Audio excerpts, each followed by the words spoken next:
You're listening to the Online Marketing Made Easy podcast, episode number 135. Welcome to the Online Marketing Made Easy podcast. Business advice so easy, you'll feel like you're cheating. And now your host, Amy Porterfield.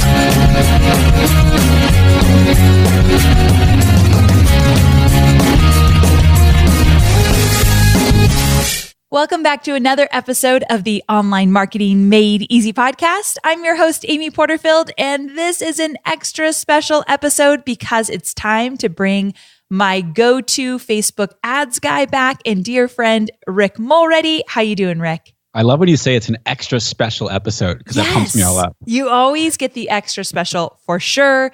I appreciate that. My audience loves these. I get so much great feedback about these episodes when we come together and just talk about Facebook ads. And I bring an expert on, which always helps everything. So thanks for being here. Absolutely. I got to tell you that I talk to most people on a daily basis. I talk to people that all love you. I mean, seriously, Tell me more. I know I've said this in the past, but I talk to people every single day that they're like, yeah, I listen to Amy Porterfield and I get so much value from her and all this other stuff. So if you're not hearing that enough, I'm here to tell you that I hear it all the time and I love it. Okay, I'm going to bring you on the show again next week. So thanks so much. Absolutely. That's what I'm here for. So before we dive in today, because we are going to be talking about the 5 Facebook ad mistakes that most entrepreneurs make when they are building their ad campaigns. But before we get there, tell me about your weekend. You actually had a really fun weekend. Yeah, we went up to Portland, Oregon, not Portland, Maine. Portland, Oregon. My wife and I went up there. We usually go up there in the summertime, usually in July, but we didn't make it up there this year. And we were like, you know what? Let's pop up to Portland. So we have this crazy 2-for-1 pass with Southwest Airlines right now that expires at the end of this year. So all of our travel this year, as much as possible, if we've been going together, it's 2-for-1. So it's pretty awesome. So we went up there on Friday morning to Portland and stayed at our favorite hotel in downtown.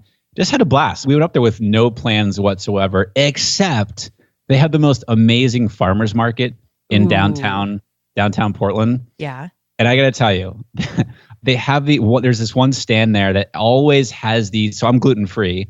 And so they have these gluten-free hand pies. What? And they do sweet and savory. I love sweet. I have a huge sweet tooth, but I like the savory ones. They do like this chicken and vegetable one that is like to die for. This is not sounding good. This is as soon as we figured out that we were going to be going up to Portland, I was like, hand pie will be in my future. Okay, first of all, who calls it a hand pie? It's a Portland thing. I don't even know. I've never even heard of that. It's like this little turnover thing. Okay, that is so funny. And it was chicken and vegetables, and you thought it was delicious. Oh, so we get to the farmer's market, like right as it's opening at 8:30 in the morning on Saturday. And we get there, and it's just an amazing market. We start walking around, and my radar is like looking for this stand. And we're walking through, and we notice that a lot of stands are in different places than they were before. Yeah. And so we're like, oh, okay, well, that was over there last time. This was over there. So I'm in search of this stand. And we go through the entire market, and I don't see this stand. No. There was this information booth there about the market. And I went up there and I asked the guy, I was like, yeah, like, so I'm describing, and he goes, oh yeah, I remember them. Yeah, they're not here anymore. And Amy just looked at me and my face just went white. I was like so disappointed. So I had to settle for some other stuff. No hand pies for you on this Portland trip. Free hand pies for me. I mean, I was like yelping it. I was doing searches, no go. Well, just in case any of you have a farmer's market in Portland where you do hand pies, I'll give you Rick's address. Because seriously, I know how you are, Rick. I'm not surprised to hear that you were there at 8:30 in the morning, the first people in there. Oh yeah, looking everywhere. Oh yeah. Yes, this is Rick's personality for sure. We were all over it, but we had a great time. We did it. It didn't ruin my weekend. We had a great weekend, and we got back late last night and ready for a great week. I think that's a great thing that you went on just a little weekend getaway with your wife. Because I asked him, I said, did you see anybody? Did you meet up with old friends? And he's like, no, just the two of us the whole time, just a quick little trip. Yeah. I think that's fun. We went up there with no plans other than they have great coffee. We love coffee. They have great food up there. And we just kind of just walk around, get some fall weather, and that's exactly what we did. It was awesome. I love fall weather. which we are having 0 of here in Southern we got California. back here and it's like 75 here today. So frustrating. Okay, so I know some of you that are super serious about Facebook ads are thinking, will you guys stop talking and get to the good stuff? And I understand. I get that. I just wanted to hear about Rick's quick little weekend, but we are getting right to it. And again, we're talking about those common mistakes that we see most people make with their Facebook ads. And hopefully the goal of this episode is to help you sidestep these mistakes so that you do not have to make them. But also, if you've made them in the past, Rick has some suggestions, insights, feedback to help you bounce back from some of these mistakes. So let's go ahead and dive into the first one. Rick, what is it? Yeah, so I've made a list here and I've actually come up with 6, but 2 of these are going to kind of be combined together. And the first mistake I see people make is that they think there's one way to make this all work. Like there's a right way and a wrong way. And a lot of that has to do with the offer that they make. It's like, should I make this offer? Meaning, what should I offer my target audience in order to get them to purchase or get them to join my email list or whatever it is. They think there's one right way to do it. And if people get nothing outside of this episode here today, I want people to get that you have to test different things. There's no right or wrong way when it comes to putting your Facebook ad strategy together from an offer standpoint. I mean, this really comes to, and I know that you have a lot of students, Amy, that ask you the same types of questions that I get. It's like, is this the right thing to offer my target audience? And it's like, well, you know your target audience better than anybody, hopefully. And so you know what their pain points and challenges are and what special skill or knowledge that you have that you can help them with.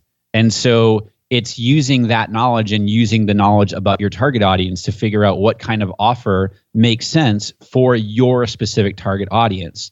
And oftentimes people think like, okay, there's a right way and a wrong way to do this. And then they think, okay, well, I'm going to go with this, whatever this is. Let's just say we're doing a webinar on such and such topic. And they've decided to do a webinar, but it's the topic that is the initial offer. So the topic with the webinar. Well, let's just say the webinar flops. Well, it's not necessarily the fact that the webinar itself was a flop. Maybe it was the topic, the offer that they were making to get people onto the webinar. So you just got to try something new. It's that mindset of, okay, I'm going to try different things out to make this work. It's not going to be one thing set in stone that is the right way or the wrong way to do it. Okay, I like that because I do think that experimentation is the name of the game here. And understanding what's going to work for your audience, just running some Facebook ads. And if the Facebook ads don't work, it's not always, well, you're doing your Facebook ads wrong. Would you agree with that? Absolutely. Yeah. Yes. So you could be actually following everything that Rick says about how to put together a Facebook ad campaign. Or if you're in my Webinars That Convert program, I walk you through step by step how to do your Facebook ads. And you might not be getting leads on your webinar, and you might be thinking, something's wrong with my ads. I'm not targeting right. I'm not setting them up right. Something's not going right. Well, it could be that the topic of your webinar is not resonating with your audience, and they're not excited enough to actually hand over their name and email to get on your list. Yeah, absolutely. When it comes to the offer is going to be so critical to make your entire strategy work. And if it doesn't work the first time, you've got to go back to the drawing board and try something else. But this really comes down to, as I mentioned before, understanding your target audience, knowing what they need, knowing what their pain points and challenges are, and then how you can uniquely help them. And that is what you use to craft your offer. So a few things that you could do to kind of back up a little bit. Let's just say that you think maybe I don't have the right offer. And just to be really clear, when we say offer, we're not talking about always selling something. It might be, like we said, the right topic for your webinar, whatever you're offering them to do from your ad. So let's just say that you're thinking, maybe my topic of my webinar is off, or maybe this guide isn't really resonating with my audience and you're not really sure why. There are things that you can be doing consistently to start collecting the data. Like one of the easiest things you can do is when people do join your email list, you ask them to reply back to that first email with one of the biggest challenges they're facing right now, or whatever it might be that you want to ask them, but continually collecting data over time. Beyond just listening on social media or sending out a survey, you can always be collecting that data. One thing that we do with my webinars now is when you opt in for a webinar from a Facebook ad, if you do opt in, you will land on a confirmation page and it asks you, okay, so let's say the topic of the masterclass that they signed up for was about webinars. So we'd say, if you've never done a webinar yet, what has stopped you? And we give them 3 or 4 options and they choose the one that best fits them. And always I'm getting feedback. And so if for some reason I got feedback different than I thought I would, that would help me change things the next time around. So maybe you're just collecting data now because next time you can do it differently. So I don't know, just some thoughts about how to start collecting data so that next time you can change things and experiment in a different way. Yeah, I forgot, Amy, that we actually did this. We're actually doing this right now. And we put this into play last week into our current webinar registration for the local business course that we just started offering here in October. Yeah. And I forgot that you had done this. So we're challenged with trying to figure out more. We want to know more about the people who are attending the webinar. Yep. And so we're like, well, what if we just kind of exactly what you just said? I had completely forgotten that you had done this. Yeah. And I said, what if we just added like simply 2 questions to the thank you page after people register for the webinar? And we didn't really know how to, from a technical standpoint, and your audience, I'm sure, will connect with this here. Both you and I always say we're not technical. We're not techie people. Here's a perfect example. I'd love to know how you did this. All I know was I wanted to collect data once people registered. So I said, I said to my team, can we embed an Infusionsoft forum in there? Can we embed like SurveyMonkey in there? How do we get these people to answer, 2 simple questions once they register? And so in the essence of not wanting to figure this out from a big technical standpoint, and also we wanted to get this set up as fast as possible, all we did was we put a link on the thank you page that said something about, I forget the language I used about answering 2 questions, but I just put it in capital bold letters. I said, click here to answer 2 quick questions so that we can better help you or something like that. And it linked to a Google form. It was very simple. Did people do it? I have hundreds of responses, and I was like, why have I not done this in the past? Amazing. And so the 2 questions I asked is, what is your business? Like, what kind of local business do you have? And what's your biggest challenge in growing your business? That's all I asked. Perfect. And the information I have, not only do I have what industry they're in, but I also have what their challenge is. And I saw it come across. I was like, this is gold. Because like you were saying before, like the more information that we can have about the people that we're trying to help, we can help them better. And then help more people beyond that. Absolutely. Yeah. The people that might not have signed up, but we now have more information to get in front of them.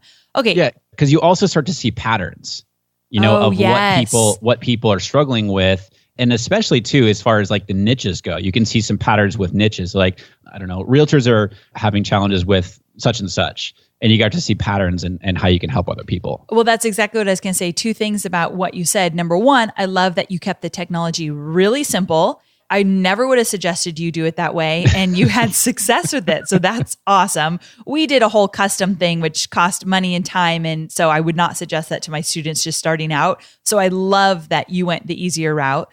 And number 2, you start to see patterns, like you said, and on your webinar, you can use some of that information. Like for me, lately, we've been seeing a lot of people in the photography business signing up for my webinars course. Mm-hmm. So we can maybe use photography as one of the examples in my webinar to resonate with a larger percentage of those who got on. So you could start kind of crafting your webinar around some of that feedback as well. Okay. Yep. So I feel like we could get off this podcast episode and that would be super valuable for those that are especially doing webinars with Facebook ads, but we've got even more for you guys. So what's the second common mistake that you see with entrepreneurs building their businesses with Facebook ads? Another big mistake that I see people make is choosing the wrong objective. And the objective is so critical. And it's the first thing that you do when you set up your Facebook ads campaign. You click create campaign, and it's the first thing that you have to choose is the objective. Then you name the campaign, and that's all you do at the campaign level. But this thing really, and it's been very interesting for me because it's been a good exercise in that, we are so close to everything, and sometimes we can oversimplify things in our mind, and we're like, well, of course it's that, you know what I mean? Right. But objective is one of those things that a lot of people trip up over. And so it's been really interesting for me because it's sort of forced me to kind of go back and really explain this a little bit differently. and really harp on getting this part right. We talked about before in the first mistake, right or wrong. Yeah. Granted, there is no set right or wrong on the objective because you can test different things. However, when it comes to choosing your objective, you do want to choose the objective that most aligns with what the goal of your campaign is. And so what I mean by that is if you're looking to get people to register for your webinar, there is an objective called increase conversions on your website. And on your website just simply means on your website, on your landing page, wherever you are looking to get those conversions. So if you're looking to get people to register for a webinar or opt in for something or download something, then your objective is going to be increase conversions. Because when you choose that objective, you're telling Facebook's algorithm, show my ad to as many people within the target audience that I'm about to set up who are most likely to take this action, meaning convert on your website. And Facebook's algorithm has all this data about its users, so it knows the tendency of people. And so it can show, that's why when you have, I get all excited about this. Can you tell? I like my voice just got all pumped up here. That's why when you have let's just say you have a potential audience reach of 1 million people. You're not going to reach all 1 million people because not all 1 million people are most likely to take whatever action that you're choosing as the objective. So if your objective is conversions, not all 1 million of those people are most apt to take that action. Does that make sense? It does, definitely. Okay, so the other one is a lot of people use is send people to your website. These are the two that most people get kind of mixed up because they think logically, well, I want to get people to my landing page to register or to download. So that's my goal or that's my objective. Well, this objective, send people to your website. And by the way, Facebook has sort of categorized these objectives in 3 different columns now: awareness, consideration, and conversion. And consideration, it's as part of how the sales funnel is set up. Your awareness at the top, the middle of your sales funnel is that consideration, the bottom is the conversion. So if you want to send people, and I know you talk about this a lot, Amy, is that if you want to send people to a blog post so that they can consume that content, warm them up, and they can opt in maybe to a freebie within that article, then you would do send people to your website because that is your objective. That's your goal of the campaign. The goal is to get, and yes, the ultimate goal is to get people to opt in. But the first objective of your campaign is to get people to your content, to get people to the blog post. So you would choose the objective, send people to your website, because again, you're telling Facebook's algorithm, all right, when we have our ads here, I want you to show my ad to as many people within my target audience who are most likely to take this action, meaning click on your ad to go to your website.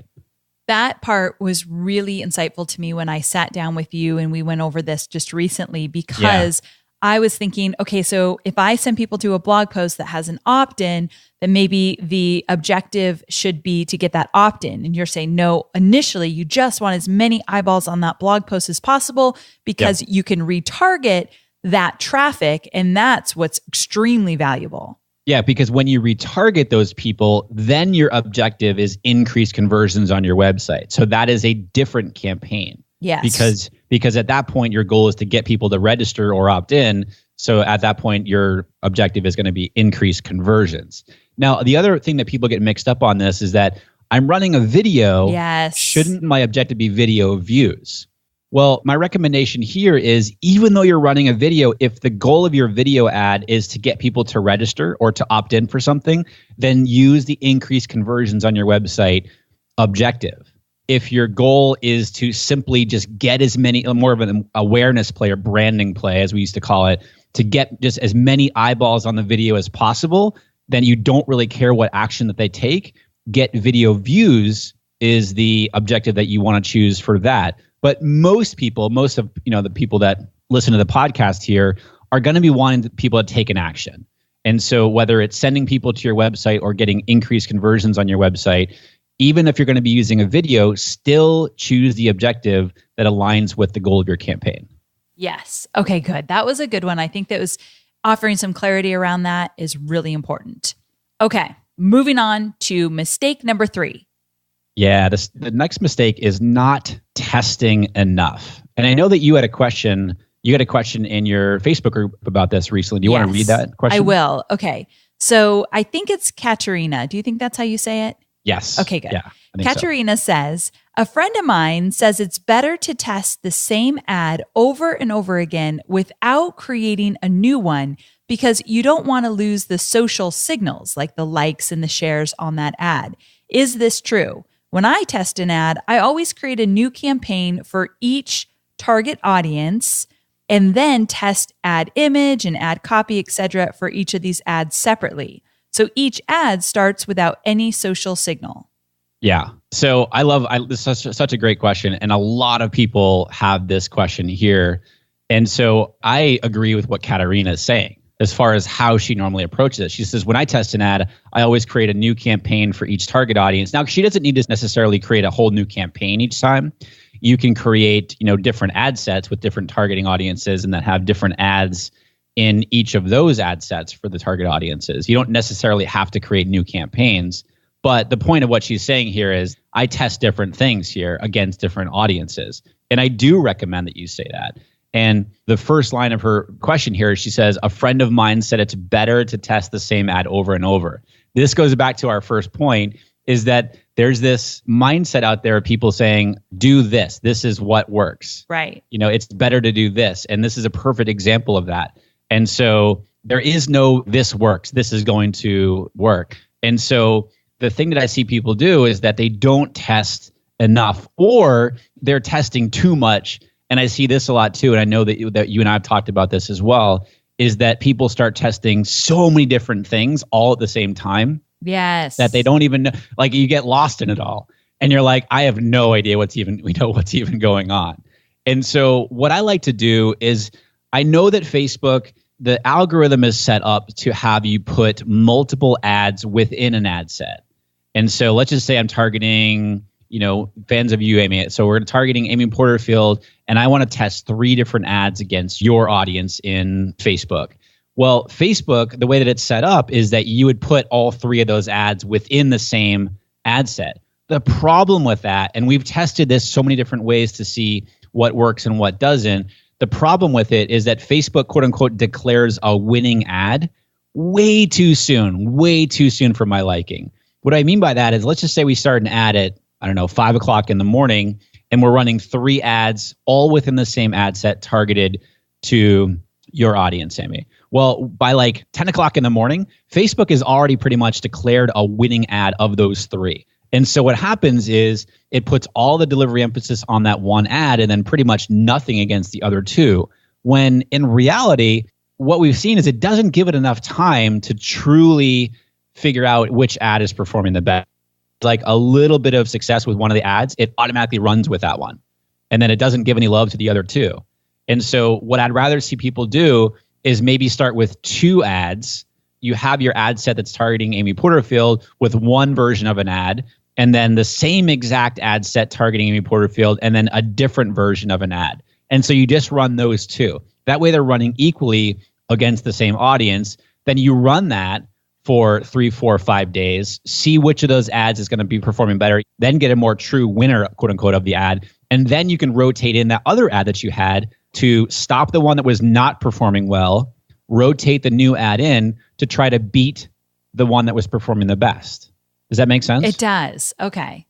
Yeah. So that's the way that I sort of approach testing, is that there's no right, like this is going to work. But what we do know is you do have to test in order to see what's going to perform the best. Now, when you are testing, don't change up, 5 different things of the ad when you are testing one against the other. What I mean by that is if you're running, let's just say, an image ad, then don't change the copy, the image, the headline, the call to action completely in the new ad, because then you won't know what is working for you. So if you're going to run an image ad, have everything be the same, and then just change the image. So everything else is the same. The headline, the ad copy, the call to action, everything is the same except for the image. Now you know, okay, if one of those is performing better against the same audience, you know what the deciding factor there is. It's likely the image, because that's what you changed out. So, okay, that makes sense, definitely. Because it does get a little bit confusing about how to test and when to test. Yeah. But I think that breaking it down this way definitely will keep it a little bit more cleaner and make sense. Yeah, and the other thing too on that, just to kind of finalize that point here, is that I do like to test an image ad versus a video ad. Oh, I remember you saying that to me one time. Yeah. Yeah, so you could do the exact same thing where we're targeting fans of Amy Porterfield, have an image ad targeting that group, and then the exact same target group, but now we're using a video ad. So now we're testing whether the image ad is performing better than the video ad, or vice versa. Yeah. All right. And we recently did that big test, and I'll be reporting back. Rick and I will do one episode where maybe we can break down some of my new Facebook ad endeavors with this last launch, like a lot of video ads. So are you up for that? Yeah, love it. Okay, good. So we'll talk about that. Okay. So what is mistake number 4? People don't give their ads enough time to run. Oh, and yes. So this aligns with sort of like what we just kind of wrapped up there as far as testing goes, is that I have a lot of people in the group. They're like, okay, they'll post in the Facebook group. They'll say, all right, I launched my ads this morning and now I just can't tear myself away from watching Ads Manager. You know, it's like sitting at the gambling table, they think, and like they're glued to it. I totally hear you. I get that. But you've got to give time to Facebook's algorithm. You've got to let the algorithm work for you. And so what I like to say is let your ads run for at least 72 hours before you go making any changes to your ads, because you've got to give the algorithm time to, get your ads into the overall algorithm and get it delivering, get some data and all that stuff. People oftentimes don't let the ads run long enough, and then they start making decisions on what to do and what not to do with the ad. But you've got to give it, I like to say, at least 72 hours before making any decisions on the ad. Now, this is whether you're just launching the ad for the first time or you've made changes to the ad and you've restarted it, which leads me to, I don't want to go too far down this other path here, but I've seen this more and more, the question of, I want to make a change to the ad. Should I make the change while the ad is running? Yes. Or should I, like, for example, I want to change out, the headline. I want to test a new headline. So should I just go in there and edit the existing ad and change it out? No, stop the ad, duplicate it, and then make the change that you want and then restart that ad. Because when your ad starts, Facebook's algorithm is setting it up based on the ad that you are starting off with. And so if you make any changes, midway, it messes with the algorithm. And so that's the other thing too. So when you make a change and you restart an ad, again, your 72 hours or so starts about that point too. So whether you're just starting the ad for the very first time or you've made a change and you're restarting something, give it enough time to get into Facebook's algorithm to start delivering before you start making any changes to it. Okay, that's a good one. So 72 hours is kind of what we're going with. Yeah. Okay. And I would say, 72, it's not hard and fast, but I would say don't 48 hours minimum on that. I like to let stuff run for at least 3 days. Okay, cool. All right. And the final mistake, give it to us. Yeah, it's the stats, not looking at the right stats. And what I mean by that is I hear from so many different people, they're like, oh, my CPM, so their goal is, they want to get webinar registrations or people to opt in for a free download or something. And then they come back and they're like, well, my CPM is X. And, these other stats that they're looking at, they start spouting these off. And it's like, well, wait, what's the objective of your campaign? And they say, well, conversions. I want people to opt in or register. And I say, okay, what is your cost per lead? And then they have to go digging for that. But yet they know what the CPM is. And so my point of all this is, and I'm not making light of this because it's really, really important to understand this, is that look at the stat, look at the metric that is most aligning with the objective that you're choosing. So what do I mean by that is if your goal is to get webinar registrations or opt-ins or downloads, whatever it is, then your number one metric that you want to be looking at is what is your cost per lead, not CPM. I'm not saying that CPM is not important. I'm saying that the first stat that you want to be looking at is what is your cost per lead. Likewise, if your objective is to say send people to a blog post so that you can retarget them, well, my objective would be send people to the website. So in that case, the stat that I want to be looking at first and foremost is what is my cost per click. Then you start looking at it from there. What is my click-through rate? And then you can look at other things from there. But look first and foremost at the stats that most align with the objective that you are choosing. And then based on what you're seeing there, then you can look at what I like to call troubleshooting metrics, like the other metrics like click-through rate and relevance score and your conversion rate on your landing page and that sort of thing. So know what the initial stat that you want to look at is, and then use the other stats to help make the decision on the health of your ads and what kind of changes that you want to make. Okay, perfect. That would make sense for sure. And speaking about metrics for your Facebook ads, Rick and I did an episode called How to Organize and Analyze Your Facebook Ads. And we did dive into some more specifics around looking at your ads at a deeper level and understanding some of those metrics. So if you go to amyporterfield.com/127, so episode 127, amyporterfield.com/127, you can get even more details in that area. Rick, thank you so much for your time. I think that understanding these 5 mistakes and knowing how to sidestep them is so valuable. So thanks for being here. Absolutely. I think just kind of one final word about that is that, we use the word mistakes. Yes, they are mistakes, but it's all just a learning process. You just got to keep testing on these things. If you quote unquote mess up on the objective, it's okay. You'll quickly figure out that, maybe I should try a different objective, for example. And it's just all about testing. So there's really no quote unquote mistakes in what we're doing here with Facebook ads, but just sort of use these things where we see challenges of people not getting the results that they want, often tying back to the things that we're talking about here today. So just keep testing. Awesome. Well, thanks again, Rick. And I cannot wait to have you back. Thank you so much, Amy. This has been a blast. So there you have it. Hopefully you found some tips and strategies as you navigate the sometimes very choppy waters of Facebook advertising. I hope you'll join me next week. Episode 136 is all about creating content for your next promotion. Free content that will not only help you build up your email list, but find your ideal audience. So we're doing some content creation next week. I'd love to see you there. Until then, have an amazing week. Bye for now.